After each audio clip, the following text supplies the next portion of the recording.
to the Access to Inspiration podcast. Today I have with me Dr. John David Bartoe, a retired NASA astronaut, solar physicist and lecturer on human spaceflight. During his career as a supervisory astrophysicist, he participated in a mission on the Space Shuttle Challenger.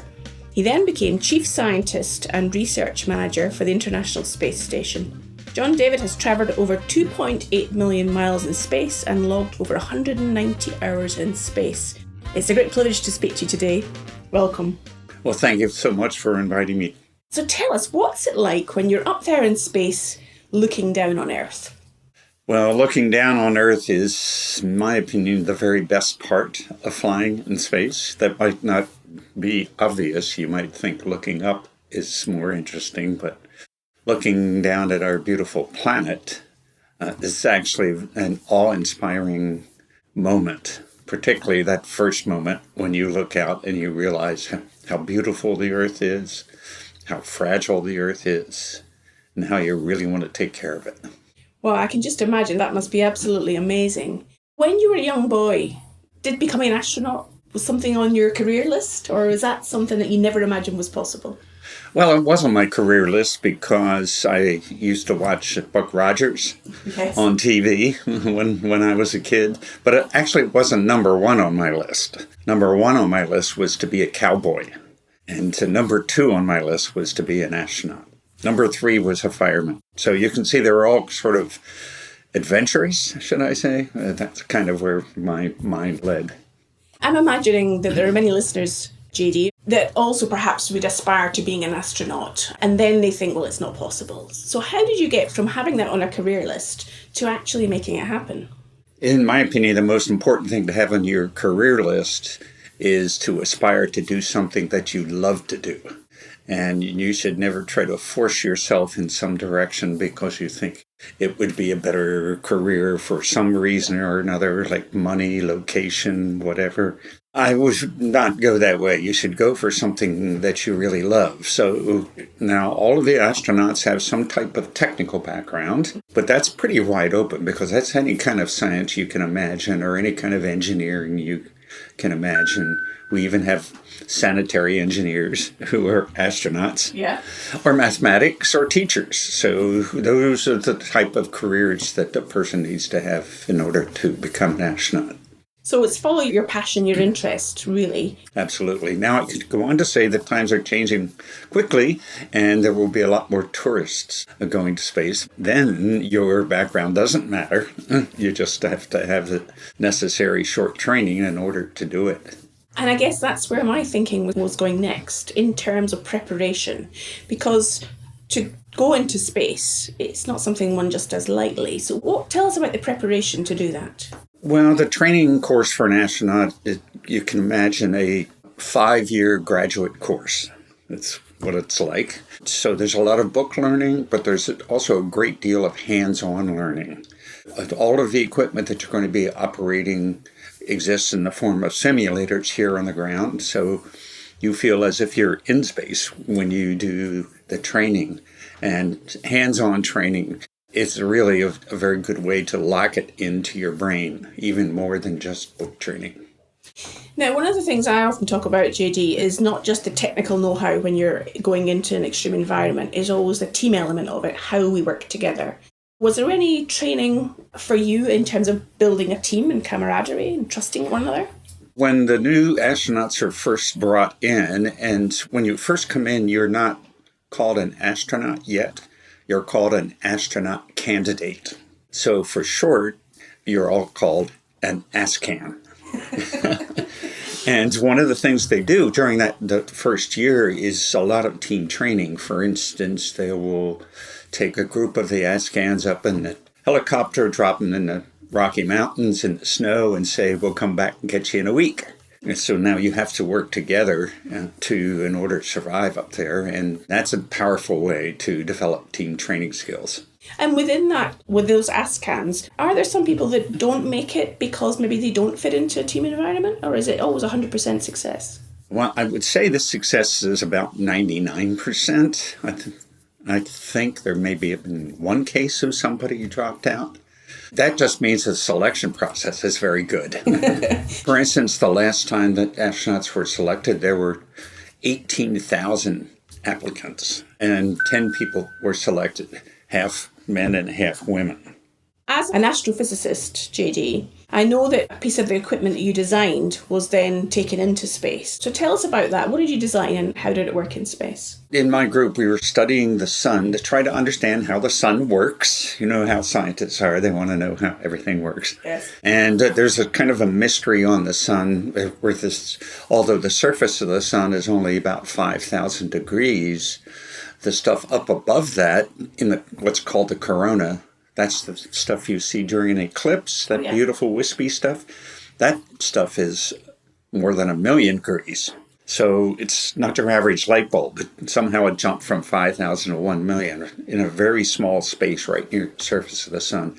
And most of the light that comes from that little spot is ultraviolet light that does not make it through the Earth's atmosphere. So that's why we study the ultraviolet light from the sun with satellites above the Earth's atmosphere. And my telescope was designed specially to look at that part of the spectrum. When your telescope then was going into space, presumably that's why you went with it.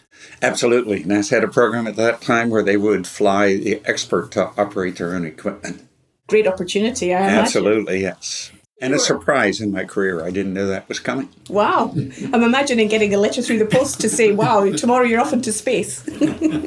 When the shuttle is launched, you've spoken about the thrust, that it has a 7 million pounds of thrust. Tell us about how fast you're travelling from land to get into orbit and what that's like. At the liftoff, you immediately start to feel the pressure on your chest. You're in a chair, but the chair is laying on its back. So you're looking straight up. And so you feel the pressure in your chest. And it builds up to about 3 Gs, 3 times the force of gravity. That's not that much. It's like having 3 of your best friends sit on your chest for 5 minutes. You know, you can take it. Yes. So your speed has to build up all the way to 17,000 miles an hour. Otherwise, you're just going to plop right back down again. So that means you're traveling 5 miles every time your heart beats. That's a pretty fast trajectory. Yeah, it sure is. And I understand on your launch, there was a problem during that phase. Tell us about what happened there. One of the engines on board had a problem. There are temperature sensors in all the engines, and the onboard computer watches those sensors. And in one of the engines, the temperature sensor broke.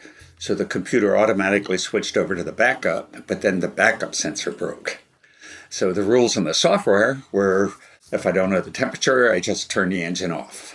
So the person sitting in the control center, a woman, as a matter of fact, she was in charge of the engines, and she saw what was happening, so she had the commander flip a switch that would tell the computer to ignore all the sensors in case something else went wrong. And then we were still able to make it to orbit. We did a special abort maneuver. It's the only time, actually, the shuttle ever did an abort maneuver. It's called abort to orbit. What that meant was we actually got in a lower orbit than we had originally planned, but it was still a high enough orbit for our whole mission. The key was there was a pilot there actually to take care of flipping the switches to change the plan along the way. I guess that's one of the things that you must have trained for in your preparation about what happens when things go wrong. Absolutely. I had the privilege to fly in the back seat of the motion-based simulator where the commander and the pilots practice, and it's a really difficult job they have in there because they keep throwing all kinds of problems at them. They make things break in the simulator, and the pilots and the commanders are going crazy trying to keep up with all the things that are breaking. So on our actual flight, they would consider this a very easy simulation compared to what they'd gone through before. So that preparation of worst case scenario really didn't come into fruition in this case. That's right. Thank goodness.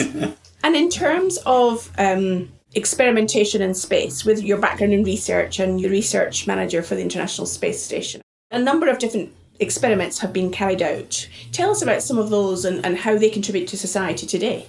Well, even though I'm a physicist, I find the biology experiments the most intriguing to me because living organisms actually grow in a different way in this, what we call the microgravity environment. You think of it this way, the orbit of the space station is counteracting the force of gravity, so it feels as if there's no gravity on board the space station. And so we expose the living organisms to this unusual environment just to see how they will perform. And of course, there's always a hypothesis of what they think is going to happen, but that sometimes they're not right. One of the very interesting things, for instance, a woman from the University of Arizona flew some salmonella bacteria on board the station to see how it might grow in a new form. And it did, and actually grew in a more virulent form than it was originally, and it continued to grow in this new form after we brought it back to her. So she was able to study it in all the detail and figure out where every single molecule was in the salmonella, and found the place where there had been a change in the molecular structure. Then the next step was to actually figure out how to put a different molecule into that particular spot where it had changed to stop it from growing altogether. In other words, just kill it. So as a result of all that research, there is actually now a vaccine for salmonella that's moving through all of the trials, and hopefully we'll be able to say soon, because she did this really clever research in this microgravity environment. We're actually saving the lives of a lot of millions of children in third world countries that suffer from this. That's amazing to hear how important space is as a place to do research. And I understand there's also work being done on Parkinson's. Yes. We do something else up there. So we grow these special crystals that are made of proteins. Don't think of a solid hard crystal. This is a super soft crystal, like super soft jello. And they grow much larger and much more uniform up there. And so then when we bring them back, we can examine them and understand the structure of them, how the crystal is put together. We can't grow these crystals as well here in one gravity because of all the convection that's moving around and gravity that's pulling them down. But up there, they grow larger and purer. And for instance, there's been recent research on Parkinson's done by the Michael J. Fox Foundation on board the space station.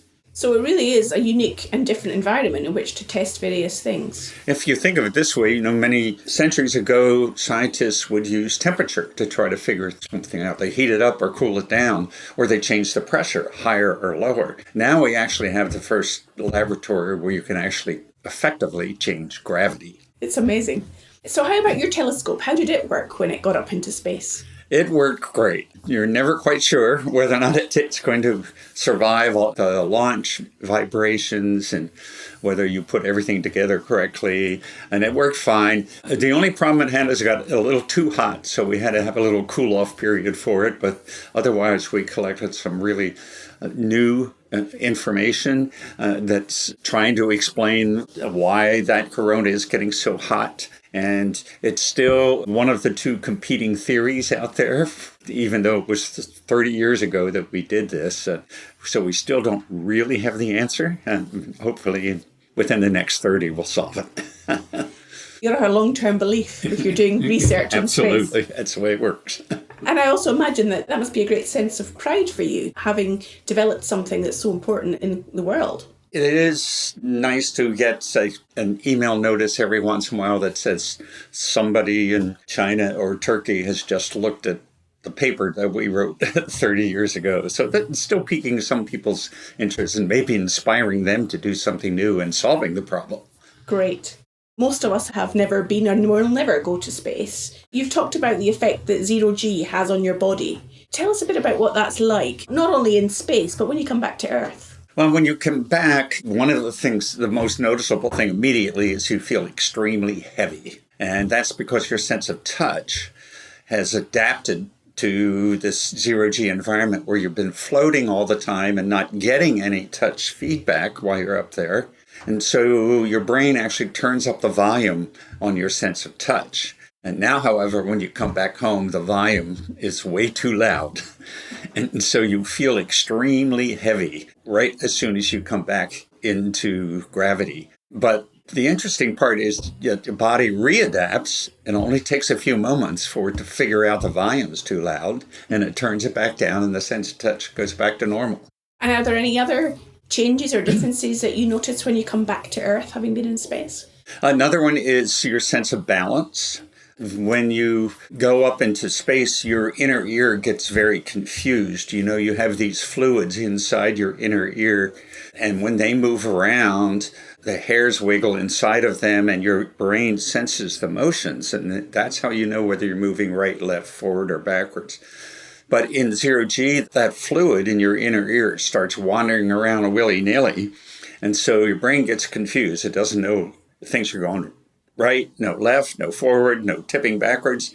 And so your brain decides to just turn off your inner ear and stop listening to it. And that weird sensation goes away. Now, however, when you come back home, you have to be a little careful walking around because your inner ear is not working. But again, by some miracle, in a couple days, your brain decides, okay, now it seems like my inner ear is sending me good information. I'm going to start trusting it again.